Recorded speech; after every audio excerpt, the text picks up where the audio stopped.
आपका स्वागत है, अभिनंदन है। साथियों, हम लोग आज बाल विकास के सिद्धांत से रिलेटेड 30 टॉप 30 जो है प्रश्न, उनको हल करने का प्रयास करेंगे। तो चलिए शुरू किया जाए। आज का जो पहला प्रश्न कह रहा है, विकास के समान प्रतिमान के सिद्धांत का सूक्ष्म अर्थ क्या है? इसको हम लोगों को बताना है। समान प्रतिमान की बात कह रहा है। समान प्रतिमान का जो सिद्धांत है, इसका मतलब क्या होता है? इसका मतलब ये होता है कि अगर आप एक विशेष प्रजाति के बच्चों के विकास के बारे में जानना चाह रहे हैं, तो भले ही उनकी गति अलग हो, लेकिन क्रम उनका क्या होगा? एक ही होगा। ये समान प्रतिमान का सिद्धांत कहता है। जैसे अगर हम मनुष्य की बात करें, तो मनुष्य के सभी बच्चों के विकास का एक निश्चित पैटर्न होगा। अब उनकी गति अलग हो सकती है, क्रम वही रहेगा। तो कौन-सा हो जाएगा? सभी बच्चों की विकास की दर एक जैसी होती है, ये गलत है। क्यों? क्योंकि सबकी वैयक्तिक भिन्नता अलग-अलग होती है, इसलिए विकास की दर एक जैसी नहीं हो सकती। सेकंड ऑप्शन कह रहा है कि एक ही जाति के जीवों का विकास क्रम और स्वरूप समान होता है। बिल्कुल बी ऑप्शन आपका सही हो जाएगा, चूँकि एक ही जाति के जितने समस्त जीव हैं, सबका विकास क्रम और स्वरूप एक जैसा ही रहेगा, भले उनकी गति क्या हो सकती है, अलग हो सकती है। तो आपका बी ऑप्शन सही हो जाएगा। नेक्स्ट क्वेश्चन आपका क्या कह रहा है? एक बच्चा अपनी बाहों पर नियंत्रण प्राप्त करता है, फिर अपनी उँगलियों पर। यह विकास के किस क्रम को दर्शाता है? देखिए, ये समीप दूराभिमुख एक होता है जिसको हम लोग क्या कहते हैं, इसी को हम लोग कहते हैं प्रॉक्सिमो डिस्टल। अब देखिए प्रॉक्सिमो डिस्टल क्या है? प्रॉक्सिमो डिस्टल का जो सिद्धांत है, ये कहता है कि विकास में जो शरीर है, शरीर के केंद्र में क्या होती है? रीढ़ की हड्डी। अब वो रीढ़ की हड्डी क्या होती है? बाहर की ओर होती है। और बच्चा सबसे पहले क्या करता है, अपने पूरे बाँह पर नियंत्रण पाता है, उसके बाद उँगलियों पर। वैसे भी जो है सबसे पहले किसका विकास होता है? सिर का, फिर गर्दन का, फिर आपके पूरे रीढ़ की हड्डी का। तो किस पे नियंत्रण होगा? बाहों पर होगा। बाहों के बाद नियंत्रण होगा किसका? आपके छोटी चीज़ जैसे उँगली हो गई। तो ये आपका है। कौन-सा सही हो जाएगा? एक बच्चा अपनी बाहों पर नियंत्रण प्राप्त करता है और फिर अपनी उँगलियों पर, तो ये प्रॉक्सिमोडिस्टल की बात कर रहा है, तो कौन-सा उत्तर सही होगा? आपका सिफेलोकाउडल तो गलत हो जाएगा, फर्स्ट ऑप्शन, बी ऑप्शन आपका सही होगा प्रॉक्सिमोडिस्टल। नेक्स्ट क्वेश्चन, विकास वर्तुलाकार होता है, न कि रेखीय। इसका मनोवैज्ञानिक अभिप्राय क्या है? इसके बारे में बात करना है। ऑप्शन दे रखा है, विकास की गति हमेशा एक समान रहती है। विकास की गति हमेशा एक समान रहती है, गलत हो जाएगा। देखिए जो वर्तुलाकार होता है इसका मतलब क्या होता है? इसका मतलब होता है कि विकास एक सीधी पटरी पर नहीं चलती। आज मान लीजिए आप किसी भी बच्चे के विकास का ग्राफ बना रहे हैं, कभी ऐसे, फिर ऊपर, फिर नीचे, ऊपर-नीचे, ऊपर-नीचे, तो आपका कभी वो सीधी पटरी पर नहीं चलता। बच्चा कुछ नया सीखेगा तो ऊपर, बच्चा फिर जो है उसी सीख से आगे बढ़ता चला जाएगा, तो नीचे रहेंगे। फिर जैसे कुछ नया सीखा फिर ऊपर। तो जैसे-जैसे कौशल आपका मजबूत होगा, वैसे-वैसे बच्चा क्या करता है, वो उच्च की ओर बढ़ता है। लेकिन जब आपने एक कौशल सीख लिया, उसके बाद उसमें क्या करते हैं, ठहराव करते हैं, तो जो विकास की गति है, विकास आगे बढ़ते समय पिछले चरणों को सुदृढ़ करने के लिए पीछे मुड़ता है। आपका बी ऑप्शन सही हो जाएगा। क्यों? क्योंकि आपने जो थोड़ा ठहराव किया, वही पीछे मुड़ना होता है। नेक्स्ट क्वेश्चन, पियाजे के अनुसार संज्ञानात्मक असंतुलन की स्थिति कब पैदा होती है? देखिए पियाजे ने कहा था कि जब कोई बच्चा नई जानकारी अपनी पुरानी स्कीमा से फिट नहीं कर पाता है, तो वहाँ पे संज्ञानात्मक असंतुलन की स्थिति पैदा हो जाती है। तो आपका ए ऑप्शन ही सही हो जाएगा। चूँकि पियाजे के अनुसार जब बच्चा सामने की स्थिति आती है और उसे अपने वर्तमान जो स्कीमा है, स्कीमा से मेल नहीं खा पाता है। जैसे स्कीमा क्या होता है कि जो वर्तमान ज्ञान बच्चे के पास है, अब उससे नए जानकारी जो ले रहा है, उसका मेल नहीं खा रहा है, तो मानसिक रूप से असहज महसूस करता है। यही आपका संज्ञानात्मक असंतुलन कहलाता है। नेक्स्ट क्वेश्चन, वाइगॉस्की के स्कैफोल्डिंग का सिद्धांत सही अनुप्रयोग क्या है? देखिए, स्कैफोल्डिंग क्या है? वाइगॉस्की में जो ये क्षेत्र जेडपीडी है, इस जेडपीडी को बच्चा बिना किसी दूसरे की सहायता, देख इस बात को सुनिए, बिना किसी दूसरे के सहायता के प्राप्त नहीं कर सकता, मतलब पूरा नहीं कर सकता। अब बिना किसी दूसरे की सहायता, तो जो दूसरे सहायता कर रहे हैं वही आपका होता है क्या? स्कैफोल्डिंग। टेम्परेरी जो सपोर्ट कर रहे हैं वही आपका स्कैफोल्डिंग कहलाता है। अब ये सपोर्ट कौन करेगा? जो सपोर्ट करेगा वो ज्ञानी होगा, तो एमकेओ कहलाएगा। तो बच्चों को पूरी तरह से स्वतंत्र छोड़ देना गलत हो जाएगा। बच्चों को शुरू में मदद देना और धीरे-धीरे सहायता कम कर देना ही स्कैफोल्डिंग कहलाता है। बी ऑप्शन आपका सही हो जाएगा। इसको देखिए, आया था इस बार भी सीटेट परीक्षा में। वाइगॉस्की का यहाँ से प्रश्न 100% बनना तय है। तो आप लोग इसको अच्छे से पढ़िए। अब इसको ढाँचा भी कहते हैं, पाड़ भी कहते हैं, स्कैफोल्डिंग भी कहते हैं, आलंबन भी कहते हैं। तो इन सब नामों को भी याद रखिए। नेक्स्ट क्वेश्चन, कोहलबर्ग के नैतिक किस स्तर पर नैतिकता और सामाजिक व्यवस्था कानून को बनाए रखने पर आधारित होती है? कोहलबर्ग के किस स्तर पर नैतिकता, सामाजिक व्यवस्था और कानून बनाए रखने पर आधारित होती है? इसको हम लोग सीटेट में बहुत अच्छे ढंग से पढ़ाए थे, पूरा वीडियो और थ्योरी दोनों आपको समझाए थे। और हमने कहा था कि जब बच्चा क्या करेगा, समाज के नियम को मानेगा, तो उसके लिए कानून क्या होगा? सर्वोपरि हो जाएगा। तो वह नियमों के पालन को किस लिए करेगा? कि समाज में व्यवस्था बनी रहे और अराजकता न फैले, इसलिए कानून को मानेगा। और ये कौन-सा स्टेज था? अ, आपका 4th स्टेज था। तो ए ऑप्शन गलत हो जाएगा, बी ऑप्शन आपका सही है, परंपरागत स्तर अवस्था 4। नेक्स्ट क्वेश्चन,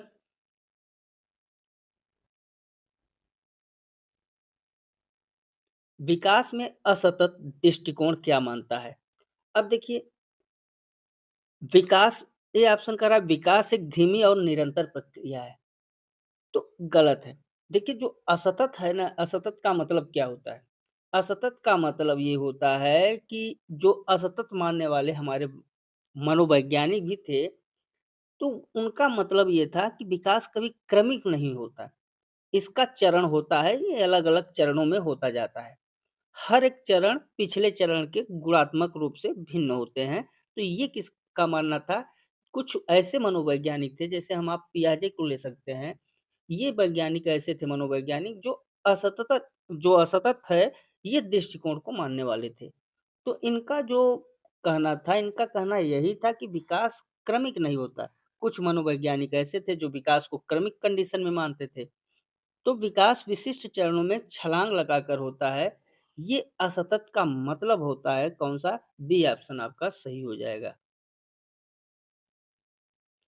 नेक्स्ट क्वेश्चन, एकीकरण के सिद्धांत का उदाहरण है। अब एकीकरण क्या है? एकीकरण जो है, उसमें ये है कि बच्चा पहले अपने अंगों को साथ मिलाकर काम करता है। अलग-अलग पूरे अंगों को क्या करेगा? साथ मिलाकर काम करेगा। फिर बच्चा पहले पूरे हाथ से कोई भी चीज़ पकड़ता है और उसके बाद उँगलियों से। और अंत में जो हाथ है, वो हाथ से उँगलियों का तालमेल बैठाना सीखता है। इसी को एकीकरण कहते हैं। तो आपका ऑप्शन दे रखा है, बच्चा पहले चलना सीखता है, ये गलत है। बच्चा पहले हाथ चलाता है, फिर उँगलियाँ, फिर दोनों का समन्वय करता है। बी ऑप्शन आपका सही हो जाएगा। इसमें क्या है कि बच्चे को पहले हाथ चलाना होता है, फिर उँगलियाँ और फिर उन दोनों का समन्वय। नेक्स्ट क्वेश्चन, प्लास्टिसिटी का सिद्धांत विकास के किस पक्ष पर बल देता है? अब देखिए, प्लास्टिसिटी क्या है? प्लास्टिसिटी ये कहती है कि विकास परिवर्तनशील है। अब देखिए, प्लास्टिसिटी का मतलब ही होता है, जैसे प्लास्टिक लचीला होता है, उसी ढंग से विकास भी लचीलापन है। तो प्लास्टिसिटी का अर्थ क्या हुआ? लचीलापन से।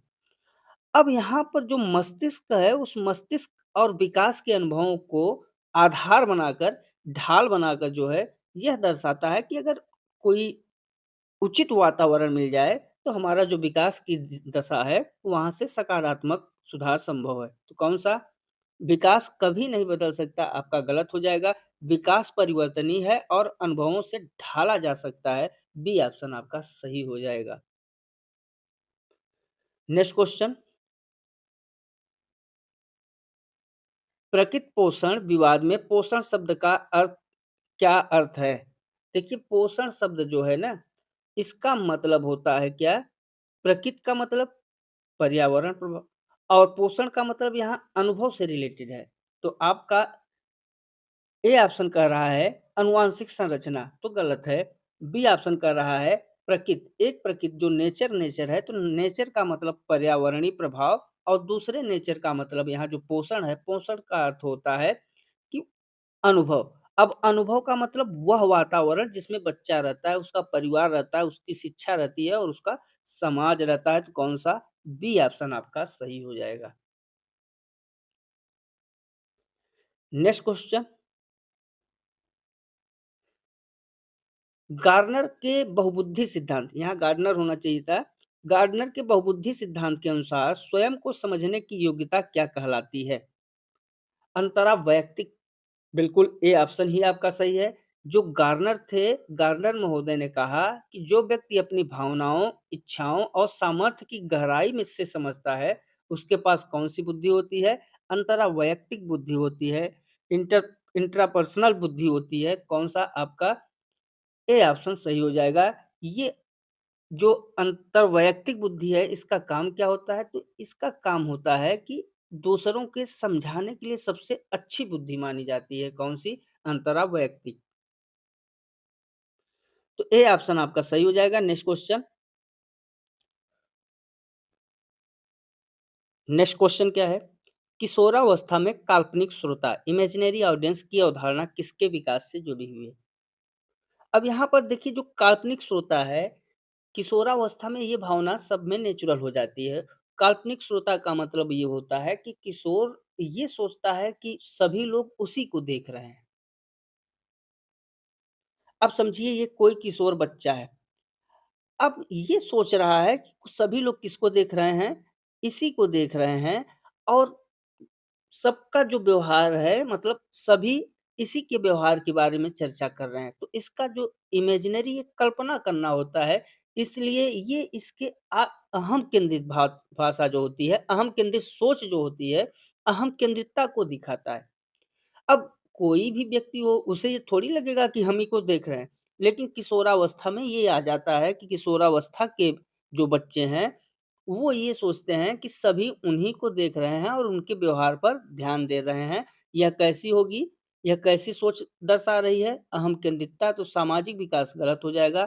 बी ऑप्शन सही होगा। अहम केंद्रितता आपका राइट आंसर है। नेक्स्ट क्वेश्चन, नेक्स्ट है आपका, विकास का कौन-सा सिद्धांत कहता है कि विकास के विभिन्न पक्ष शारीरिक, मानसिक, संवेगात्मक आपस में जुड़े हैं? तो ये भिन्नता का सिद्धांत गलत है। अंतःसंबंध का जो सिद्धांत है, वो कहता है कि विकास के सभी आयाम एक दूसरे पर निर्भर होते हैं, और इसमें जो बच्चे का शारीरिक रूप से जो भी बच्चा हो, तो अगर वो शारीरिक रूप से अगर बीमार भी है, तो उसका मानसिक और सामाजिक विकास भी प्रभावित होगा। क्यों? क्योंकि सभी ये आपस में एक दूसरे से जुड़े होते हैं। शारीरिक, मानसिक और संवेगात्मक, ये तीनों आपस में क्या होते हैं? जुड़े होते हैं। तो बी ऑप्शन आपका सही हो जाएगा। नेक्स्ट क्वेश्चन, क्या कह रहा है? नेक्स्ट कह रहा है, ब्रूनर के अनुसार विकास की किस अवस्था में बच्चा प्रतीकों और संकेतों का प्रयोग करता है? तो जो ब्रूनर महोदय थे, ब्रूनर महोदय का जो तीसरा स्टेज है, वो आपका सांकेतिक स्टेज है। तीसरा स्टेज क्या है?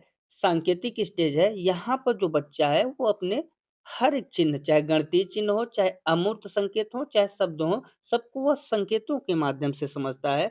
पूरी दुनिया को वो सांकेतिक रूप में समझता है। तो ए ऑप्शन कह रहा है क्रियात्मक गलत है, बी ऑप्शन दृश्यात्मक गलत है, सी ऑप्शन आपका सही होगा सांकेतिक।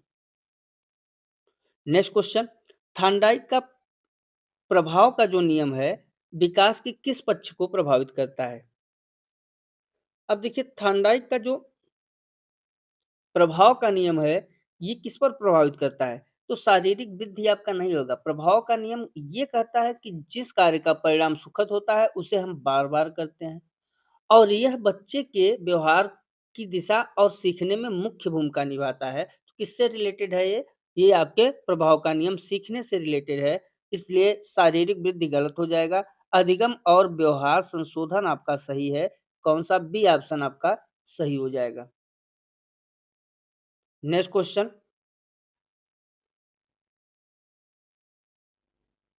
संवेदनशील अवधि जो है, उसका तात्पर्य क्या है? देखिए संवेदनशील अवधि वो है जिसमें बच्चा जो है क्या करता है? बच्चा कुछ भी सीखने के लिए वो 5 से 6 साल की जो अवस्था होती है उसी को हम लोग क्या कहते हैं संवेदनशील। इसमें बच्चा जो भी कुछ सीखता है किसके द्वारा? अपने वातावरण के प्रभाव में होता है और सबसे अधिक वह वातावरण में ही सीखता है। तो कौन-सा? ए ऑप्शन कह रहा है आपका कि वह समय जब विकास रुक जाता है, नहीं। वह समय जब बच्चा कुछ विशेष सीखने के लिए जैविक रूप से तैयार होता है। बिल्कुल, जो बच्चा संवेदनशील में क्या है कि आपका 5 से 6 साल का समय है, शुरुआती 5 से 6 साल का समय होता है और इसमें जो बच्चा है, कुछ भी विषय सीखने के लिए क्या करता है, जैविक रूप से तैयार रहता है। तो आपका बी ऑप्शन सही होगा। नेक्स्ट क्वेश्चन वाइगॉस्की के अनुसार उच्च मानसिक प्रक्रियाओं का आधार क्या है? अनुकूलन, भाषा और सामाजिक अंतःक्रिया। बिल्कुल बी ऑप्शन आपका सही है। वाइगॉस्की ने क्या कहा? वाइगॉस्की ने कहा कि समाज और संस्कृति से के साथ जो हम लोग बातचीत करते हैं, ये बच्चे की सोच के विकास का परिणाम होता है। अब यहाँ पे भाषा में जो इनकी भाषा है, वो सबसे बड़े टूल के रूप में कार्य करती है। तो भाषा और सामाजिक अंतःक्रिया का परिणाम है उच्च मानसिक प्रक्रियाओं का आधार। तो कौन-सा? बी ऑप्शन आपका सही होगा। नेक्स्ट क्वेश्चन नेक्स्ट है आपका एरिक्सन के अनुसार पहल बनाम दोष की अवस्था का आयु वर्ग क्या है? देखिए एरिक्सन ने पहल बनाम दोष का मतलब जो अवस्था दिया है वो 3 से 6 वर्ष की अवस्था को दिया है। 3 से 6 वर्ष तो ए ऑप्शन आपका 0 से 1 वर्ष गलत है, बी ऑप्शन आपका सही है 3 से 6 वर्ष। इसमें बच्चा नए काम शुरू करने की पहल तो करता है, यदि उसे अगर टोक दिया जाए या डरा दिया जाए तो उनमें गिल्ट की भावना पैदा होती है, इसी को दोष कहा गया है, ठीक है? तो पहल क्या है? जो कार्य शुरू किया और टोक जाने या डरा दिए जाने में जो गिल्ट की भावना पैदा हो रही है, वो दोष का कार्य कर रही है। नेक्स्ट क्वेश्चन नेक्स्ट कह रहा है पियाजे के अनुसार स्कीमा क्या है? स्कीमा हम लोग कहते हैं एक मानसिक संरचना को, जो आपकी मानसिक संरचना है वो स्कीमा है। अब स्कीमा क्या होता है कि एक रक्षा तंत्र ए ऑप्शन कह रहा है गलत, बी ऑप्शन कह रहा है ज्ञान के व्यवस्थित पैकेट जो दिमाग में सूचनाओं को व्यवस्थित करता है, बिल्कुल उसी को स्कीमा कहते हैं। आपने जो ज्ञान को सीखा हुआ है और वर्तमान ज्ञान को अगर आप जोड़ रहे हैं, तो आप जो सूचनाओं को व्यवस्थित किए हैं, वही आपका क्या हुआ स्कीमा। नेक्स्ट क्वेश्चन नेक्स्ट है व्यक्तिगत भिन्नता के लिए जिम्मेदार प्राथमिक कारक क्या है? केवल माता-पिता से प्राप्त जीन ए ऑप्शन गलत। आनुवांशिकता और पर्यावरण के बीच जटिल अंतःक्रिया का परिणाम होता है क्या? आपका व्यक्तिगत भिन्नता। तो कौन-सा बी ऑप्शन ही सही होगा। नेक्स्ट क्वेश्चन नेक्स्ट है आपका विकास की कौन-सी दशा निकट से दूर सिद्धांत पर आधारित है? लंबवत, परिधीय, क्षैतिज और अधोमुखी। तो जो इससे जो हम लोग निकट से दूर है, इसको हम लोग क्या कहते हैं, अधोगामी दिशा भी कहते हैं, ठीक? और इसमें परिधि आता है आपका, अभी हम लोगों ने इस पे बात किया था, तो कौन-सा परिधि आता है, इसमें विकास केंद्र से शुरू होता है और अंगों के सिरों की तरफ तक बढ़ता चला जाता है, तो कौन-सा बी ऑप्शन आपका सही हो जाएगा, परिधि। नेक्स्ट क्वेश्चन ब्रूनर के संज्ञानात्मक विकास में अधिगम का पाठ स्कैफोल्डिंग शब्द सबसे पहले किसने प्रयोग किया? अब ब्रूनर की बात कर रहा है तो इसमें जो स्कैफोल्डिंग शब्द प्रयोग किए थे तो ब्रूनर और वुड ये दोनों लोग मिलके किए थे तो पियाजे आपका गलत है बी ऑप्शन आपका सही हो जाएगा ब्रूनर और वुड। अब स्कैफोल्डिंग आएगा तो स्कैफोल्डिंग ध्यान दीजिएगा वाइगॉस्की के सिद्धांत से भी जुड़ा हुआ है। लेकिन जो स्कैफोल्डिंग है, इसका सबसे पहले प्रयोग किसने किया था? तो ब्रूनर, वुड और रास, ये तीनों मनोवैज्ञानिक ने 1976 में अपने शोध में किया हुआ था। तो इतना जानते रहिए कि स्कैफोल्डिंग ब्रूनर, वुड और रास और वाइगॉस्की। तो अगर सबसे पहले की बात करें तो इनका नाम लिखिएगा। नेक्स्ट क्वेश्चन, विकास की किस अवस्था में परिकल्पनात्मक और निगनात्मक तर्क विकसित होता है? पियाजे की किस अवस्था में परिकल्पनात्मक और निगनात्मक तर्क विकसित होता है? तो पियाजे ने केवल क्या दिया था? 4 अवस्थाएँ दिया था मन। अब उस 4 अवस्थाओं में कौन-सी अवस्था है जिसमें परिकल्पनात्मक मतलब कल्पना। तो संवेदीगात्मक में कोई भी बच्चा अमूर्त सोचेगा नहीं, पूर्व संक्रियात्मक में सोचेगा नहीं, मूर्त संक्रियात्मक में सोचेगा नहीं। जो अमूर्त और औपचारिक संक्रियात्मक अवस्था है, अर्थात 11 के वर्ष के बाद की जो अवस्था आती है, उसमें बच्चा क्या करता है? अमूर्त सोच शुरू कर देता है, काल्पनिक स्थितियों पर तर्क करना शुरू कर देता है। तो आपका कौन-सा हो जाएगा? अमूर्त और औपचारिक संक्रियात्मक अवस्था, 4th ऑप्शन आपका सही हो जाएगा। नेक्स्ट क्वेश्चन, नेक्स्ट है स्वैच्छिक गामक नियंत्रण विकास के किस सिद्धांत का हिस्सा है? तो देखिए स्वैच्छिक गामक जो नियंत्रण है, इसमें क्या है कि आप अपनी इच्छा से हाथ हिला रहे हैं। तो निरंतरता, परिपक्वता भी है इसके अंतर्गत, सामान्य से विशिष्ट की ओर भी है। तो इसके अंतर्गत ये चार तीनों आते हैं। निरंतरता भी आती है, परिपक्वता भी आती है और सामान्य से विशिष्ट की ओर भी आते हैं, चूँकि शारीरिक परिपक्वता का होना ज़रूरी है और सामान्य से विशिष्ट गतिविधियों का बढ़ने का परिणाम भी है क्या आपका? स्वैच्छिक गामक नियंत्रण। तो कौन-सा डी ऑप्शन इसका सही होगा। नेक्स्ट क्वेश्चन, वाटसन ने लिटिल अल्बर्ट प्रयोग के माध्यम से विकास में किसका महत्व दिया? वाटसन ने किसका दिया था? आनुवंशिकता का? नहीं, शास्त्रीय अनुबंधन। जो शास्त्रीय अनुबंधन है, इसका जो है वाटसन ने दिखाया था कि डर जैसे संवेगों के बाहरी वातावरण के माध्यम से उसी तरीके से कंडीशन भी किया जा सकता है। इसीलिए इन्होंने क्या, ये वाटसन व्यवहारवादी मनोवैज्ञानिक थे, तो इन्होंने एक व्यवहारवाद जैसी बात कही थी। ठीक? तो ये उसी पर जोर भी दिए थे। तो ये वाट्स जो लिटिल अल्बर्ट का प्रयोग था, वो किसके विकास के माध्यम में किसका महत्व सिद्ध किया था? उन्होंने कंडीशनिंग की थी। शास्त्रीय अनुबंधन आपका सही हो जाएगा, बी ऑप्शन सही है। नेक्स्ट क्वेश्चन, कोहलबर्ग के अनुसार यंत्रवादी सापेक्षिक अभिविन्यास किस स्तर पर होता है? यंत्रवादी सापेक्षिक अभिविन्यास, आप बताइए, ये हम लोग पढ़े हुए हैं, किस स्तर में था? आपका टिट फॉर टैट, मतलब जैसे को तैसा, ये हमने कहा था। तो टिट फॉर टैट का मतलब जैसे को तैसा, और ये किस अवस्था के बारे में कहा था? पूर्व परंपरागत स्तर अवस्था 2। मैं तुम्हारे लिए ये कार्य करूँगा क्योंकि तुमने मेरे लिए वह कार्य किया था।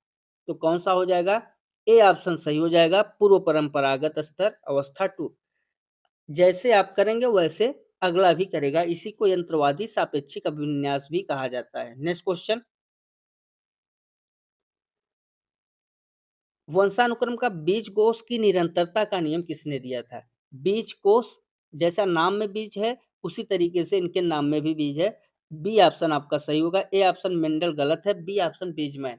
बीजमैन ने कहा था कि जो आपका जनन द्रव्य है, ये कभी नष्ट नहीं होता और पीढ़ी दर पीढ़ी चलता रहता है। तो बीजकोष की निरंतरता का नियम यही है कि जनन द्रव्य कभी नष्ट नहीं होता और पीढ़ी दर पीढ़ी चलता रहता है। तो बी ऑप्शन आपका सही हो जाएगा। नेक्स्ट क्वेश्चन, विकास के संदर्भ में सिफेलोकाउडल प्रवृत्ति का क्या अर्थ है?